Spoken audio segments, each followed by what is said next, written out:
Hello বন্ধুরা, আজকে নিয়ে এসেছি ইলিশ মাছের একটা রেসিপি। ইলিশ মাছের কালো জিরে দিয়ে কাঁচা লঙ্কা দিয়ে পাতলা করে ঝোল, আলু বেগুন বেগুন দিয়ে ঝোল করব আজকে। আলু বেগুন কাঁচা লঙ্কা সব ফ্রোজেন কাঁচা লঙ্কা বার করে নিয়েছি, সেদিন রাখলাম, তোমরা ফ্রিজেতে দেখেছো। তো তেল গরম হয়ে গেছে, কালো জিরে দিয়ে দিয়েছি, এবারে আলুটা তার মধ্যে দিয়ে দিয়েছি, দিয়ে একটুখানি ভেজে নেব। ভেজে নিয়ে ডাইরেক্ট তেলের মধ্যে কাঁচা লঙ্কাগুলো দিলে খুব ফাটবে, সেই জন্য দিইনি, কারণ এগুলো ফ্রোজেন তো।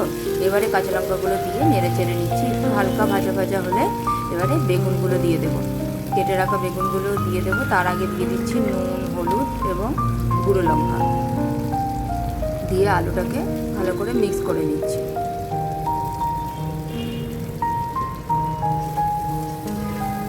এবার দিয়ে দিচ্ছি বেগুনটাকে এই আলুর সাথে এবং তেল মশলার সাথে ভালো করে মিশিয়ে একটু সামান্য ভাজা ভাজা করে নিচ্ছি।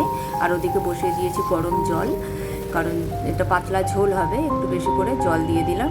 গরম জল হয়ে গেছে, দিয়ে দিলাম। এবারে এটাকে ভালো করে নেড়ে চেড়ে ঢাকা দিয়ে দেবো সেদ্ধ হওয়ার জন্য।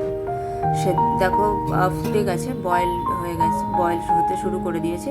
এবারে মাছগুলো এর সাথে দিয়ে দেবো, তাতে একসাথে মাছের ফ্লেভারটা এর সাথে মিশে যাবে, মাছগুলো নরম হয়ে যাবে এই ঝোলের সাথে।